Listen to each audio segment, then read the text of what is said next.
Hello दोस्तों, स्वागत है आज सभी को हमारी आज की इस नई वीडियो में। तो आज की इस वीडियो में सीखेंगे कि प्रतिस्थापन विधि को किस प्रकार हल किया जाता है। यह क्लास 10th का बहुत ही महत्वपूर्ण टॉपिक है कि प्रतिस्थापन विधि से हल कीजिए, x और y का मान प्रतिस्थापन विधि से हल करके ज्ञात कीजिए। यह कक्षा 10th का बहुत ही महत्वपूर्ण टॉपिक है जो कि एग्जाम में हर बार पूछा जाता है, x और y का मान ज्ञात करने के लिए कि प्रतिस्थापन विधि से आप इसको सोल्व कीजिए।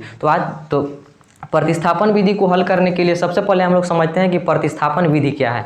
तो प्रतिस्थापन विधि दो चर वाला रैखिक समीकरण है। इसमें हम लोग एक समीकरण का मान दूसरे समीकरण में पुट करके बनाते हैं, उसको हम प्रतिस्थापन विधि कहते हैं। जैसे कि हम लोग देखते हैं कि इसमें दो समीकरण दिया हुआ है, तो एक चर का मान दूसरे समीकरण में पुट करके बनाएंगे, उसको ही हम लोग प्रतिस्थापन विधि कहते हैं। जैसे कि दिया हुआ है इसमें x + y बराबर 14 और x - y बराबर 4। तो इसको क्या करेंगे कि दोनों में से कोई एक समीकरणों को फर्स्ट समीकरण मान लेंगे और दूसरा समीकरणों में जो बच गया समीकरण उसमें कुछ हम लोग चेंजिंग करेंगे और चेंजिंग करके और एक चर का मान दूसरे समीकरण में पुट करके हम लोग बना देंगे। उसी प्रकार से हम लोग हल करना सीखेंगे। तो देखिए, प्रतिस्थापन का मतलब हम लोग समझे कि एक समीकरण का मान दूसरे समीकरण में स्थापित करके बनाना प्रतिस्थापन विधि कहलाता है। तो x + y बराबर 14, आप ऐसा समीकरण आपको किसी भी समीकरणों में दिया हुआ रहेगा, दो समीकरण दिया हुआ रहेगा, तो कोई भी एक समीकरणों को आप फर्स्ट समीकरण बना लीजिए। इसको चलिए हम फर्स्ट समीकरण बना लेते हैं और जो बच गया समीकरण उसमें कुछ आप चेंजिंग कीजिए। चेंजिंग का मतलब कीजिए कि यानी कि x के बराबर या फिर y का = में आप कोई ले लीजिए। तो देखिए यहाँ x - y बराबर 4 है, तो यहाँ हम लोग लेते हैं इसको, अगर हम इस तरीका से भी लिख सकते हैं, जैसे x है तो x और ये बराबर है तो बराबर x के बराबर लेते हैं। तो x बराबर RHS में देखेंगे कि RHS में मेरे पास क्या है, तो RHS में मेरे पास 4 है, तो RHS में लिखेंगे 4 है। तो अब ये देखिए ये माइनस में है, चूंकि x के बराबर यहाँ हम कर दिए तो x के बराबर 4 है, तो इसको भेज देंगे इधर, माइनस में है तो बराबर के इधर लाएंगे। अगर LHS में RHS में लाएंगे तो ये क्या में आ जाएगा, ये प्लस में आ जाएगा। ठीक, किसी भी संख्या है, अगर कोई भी संख्या है तो डायरेक्शन चेंज करने के बाद उसका चिन्ह का परिवर्तन हो जाता है, चिन्ह का उल्टा हो जाता है। समझ गए? अगर ये माइनस में है LHS में तो बराबर के इधर लाएंगे तो ये प्लस में RHS देन हो जाएगा। समझ गए? तो x बराबर 4 + y, तो इसमें जो समीकरण मेरा बच गया था ऊपर वाला को तो मैंने फर्स्ट समीकरण बना लिया है, और जो सेकंड समीकरण ये बच गया है इसको कुछ हम लोग चेंजिंग किए, x के बराबर लिए। x के बराबर इसलिए लिए कि तभी ना हम x का मान हम यहाँ पुट करके बनाएंगे, प्रतिस्थापन विधि से हमको बनाना है। तो इसको हम लोग सेकंड समीकरण बनाते हैं। चलिए इसको हम लोग सेकंड समीकरण बना लिए। अब यहाँ क्या करेंगे कि x के बराबर जो 4 + y है उस समीकरण फर्स्ट में पुट कर देंगे, x के जगह पर 4 + y लिख देंगे और हम लोग यहाँ से 4 प्लस समीकरणों फर्स्ट को हल करके 4 + y यानी फर्स्ट समीकरण का मान हम निकाल लेंगे, यानी कि y का वैल्यू हम निकाल लेंगे। तो देखिए हम लोग लिखेंगे कि समीकरण 2 का मान समीकरण फर्स्ट में रखने पर, तो लिखेंगे कि समीकरण फर्स्ट का मान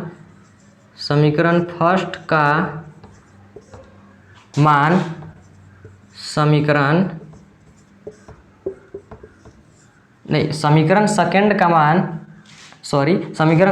मान समीकरण फर्स्ट में रखने पर, तो लिखेंगे समीकरण सेकंड का मान समीकरण फर्स्ट में रखने पर। तो चलिए हम लोग समीकरण सेकंड का मान जो है वो समीकरण फर्स्ट में पुट कर देते हैं। तो देखिए मेरा सेकंड समीकरण का है x बराबर 4 + y, तो इसका मान हम इसमें पुट कर देंगे फर्स्ट समीकरण में। तो फर्स्ट समीकरण एक बार लिख लेते हैं, x + y = 14। मेरा फर्स्ट समीकरण यही ना है, तो अब हम फर्स्ट समीकरण यही है। अब हमको क्या करना है कि समीकरण का जो सेकंड का मान है उसको हमको फर्स्ट में पुट कर देना है, यानी कि x के जगह पर 4 + y ले लेना है। तो x है तो यहाँ लिख लेंगे 4 + y, कहे कि समीकरण जो सेकंड का मान है उसको हमको फर्स्ट में पुट करना है, यानी x के जगह पर 4 + y ले लेना है। तो यहाँ से मेरा y का वैल्यू निकल जाएगा। तो देखिए x के जगह पर हम लोग 4 + y ले लेते हैं, तो लिखेंगे 4 + y। अब देखिए प्लस में फिर y है, ये तो x के जगह पर हम लोग 4 + y लिखे, फिर प्लस में है, प्लस में फिर y है तो y लिखेंगे, प्लस में फिर y लिख देंगे, और यहाँ बीच में बराबर है तो बराबर के ने RHS में क्या है 14, तो लिख देंगे 14। अब यहाँ पर हमको देखिए कि एक चर वाला रैखिक समीकरण आ गया। जैसे कि इसमें एक ही चर है, केवल y है, इसमें x प्रेजेंस नहीं है, तो यहाँ से हमको y का वैल्यू निकल जाएगा, यानी कि चर वाला को एक दिन कर देंगे और अचर वाला को एक दिन कर देंगे। तो जो चर वाला है उसको LHS दिन रख देते हैं और बाकी को RHS देन लिख देते हैं। तो जैसे देखिए हम लोग y को इधर रख देते हैं, तो एगो y और एगो y, कएगो y हो गया 2y हो गया, तो लिख देंगे 2y बराबर, बराबर कितने का है 14 है, तो लिख देंगे 14, ये प्लस में है, बराबर को एने बिगेंगे तो क्या में आ जाएगा, ये माइनस में आ जाएगा 4। अब देखिए इतना बेसिक बता रहे हैं, सबसे बेसिक कि एक चर वाला रैखिक समीकरणों को हम लोग किस प्रकार हल करते हैं। यहाँ से हमको y का वैल्यू निकलेगा, और y का वैल्यू निकलेगा तो y का मान हम लोग समीकरण सेकंड में रख देंगे। समीकरण सेकंड में रखने के बाद मेरा x का वैल्यू आ जाएगा, x और y का वैल्यू तो हमको चाहिए, तो x का y वैल्यू मेरा निकल जाएगा। समझ गए। अब इस प्रकार से हम लोग हल करेंगे, और देखिए 2y है तो 2y लिख देंगे, और बराबर 14 में से 4 जाएगा तो कितना बच जाएगा, 14 में से 4 जाएगा तो मेरे पास 10th बच जाएगा, तो 10 लिख दिए। और देखिए हमको यहाँ से y का वैल्यू चाहिए, ये तो 2y का वैल्यू आया है, तो यहाँ बीच में मल्टीप्लाई है, और इसको 2 को इधर भेज देंगे तब ना मेरा y भर बचेगा, तो 2 को इधर भेजेंगे, ये मल्टीप्लाई में है, अगर डायरेक्शन चेंज करेंगे तो ये मल्टीप्लाई में है तो डिवाइड में आ जाएगा, यानी अपने चिन्ह के परिवर्तन में यह उल्टा हो जाएगा। ये मल्टीप्लाई में है तो मल्टीप्लाई में है तो यह डिवाइड में आ जाएगा। समझ गए। अब देखिए y का वैल्यू हमको यहाँ चाहिए, तो y इक्वल टू 10 है तो 10 लिख देंगे।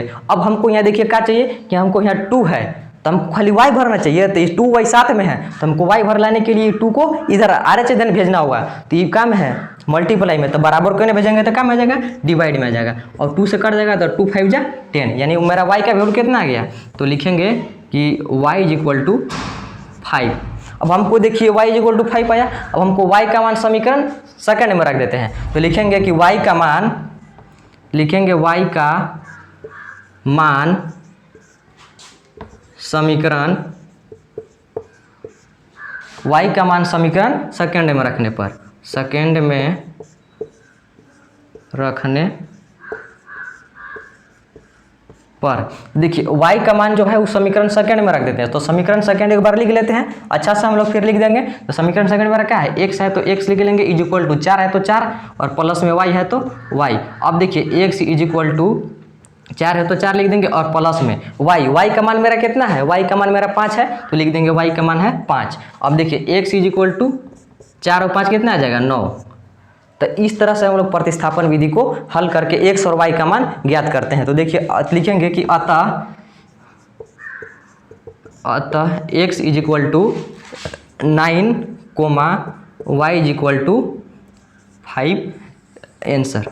ठीक, तो इस तरह से हम लोग अलग अलग भी दिया हुआ रहता है इक्वेशन, यहाँ 2 लगा रहेगा, यहाँ 3 रहेगा, तो ये कुछ हम लोग बेसिक लेवल का सीखे, और इससे हाई लेवल वाला इक्वेशन अगला वीडियो में हम सीखेंगे। इसको फिर से एक बार हम रिपीट कर देते हैं कि आपकी फिर जो डाउट हो ये दोबारा पूछना ना पड़े। जैसे देखिए प्रतिस्थापन का मतलब हम समझाए थे कि एक समीकरण का मान दूसरे समीकरण में स्थापित करके बनाना प्रतिस्थापन विधि कहते हैं, प्रतिस्थापन विधि कहलाता है। तो देखिए x प्लस वाई, इसमें कोई आपको 2 को समीकरण दिया हुआ रहेगा, कोई एक को आप फर्स्ट समीकरण मान लिए, तो हम इसको फर्स्ट वाला को फर्स्ट समीकरण मान लिए, और x माइनस वाई, तो इसको हम इतना लिख सकते हैं कि नहीं लिख सकते हैं। x है तो x बराबर, 4 है तो 4, और माइनस में बराबर को नहीं प्लस में, बस चेंज डायरेक्शन चेंज किए हैं, सेम वही है, तो x के बराबर में हम 4 प्लस वाई लिख सकते हैं। तो इसको हम लोग सेकंड समीकरण बना लिए। अब समीकरण सेकंड का मान समीकरण उठा के फर्स्ट में रख देंगे। फर्स्ट में क्या रखेंगे कि x के बराबर 4 प्लस वाई है, तो x के जगह पर हम लोग क्या लिखेंगे 4 प्लस वाई रख देंगे। ठीक, तो यहाँ से मेरा y का वैल्यू निकलेगा,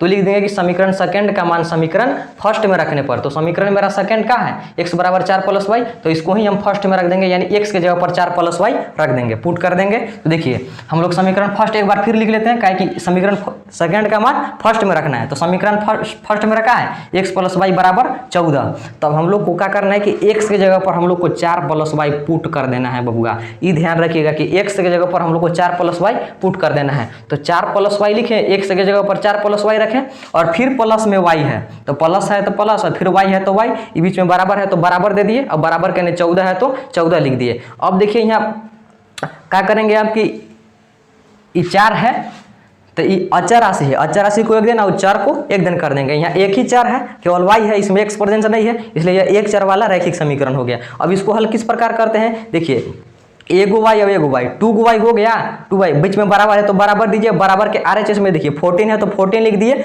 और ई प्लस में है, डायरेक्शन चेंज किए तो माइनस में आया है, ये पहले प्लस में था, LHS देन प्लस में था, और RHS देन इसको लाए तो ये हो गया माइनस में, और ये देखिए 2y है तो 2y बराबर 14 में से 4 जाएगा तो 10 बच जाएगा, 10 बच गया। अब हमको 2y बराबर 10 आया, हमको y का वैल्यू सिर्फ चाहिए, तो y का वैल्यू सिर्फ चाहिए, तो y is equal to 10 multiply में बराबर के डिवाइड में आ गया, तो 2 5 जा 10 ये कट जाएगा, यानी मेरा y का वैल्यू कितना आ गया 5 आ गया। तो y का वैल्यू जब 5 आया तो y का मान समीकरण सेकंड में रख देंगे, समीकरण सेकंड में रख देंगे तो यहाँ से मेरा x का मान आ जाएगा। तो लिखिए y इज इक्वल टू 5 और y का मान समीकरण सेकंड में रखने पर, तो समीकरण सेकंड में रहा है x बराबर 4 प्लस y, तो लिख दिए x बराबर 4 प्लस y। अब इसको हल कर देंगे तो मेरा x का वैल्यू आ जाएगा। तो देखिए x बराबर 4 है तो 4 प्लस y का मान कितना है, y का मान 5 है तो 5 लिख दिए, और x बराबर 4 और 5 जोड़ने के बाद कितना आ गया 9, तो लिख देंगे अतः x बराबर 9 और y बराबर 5।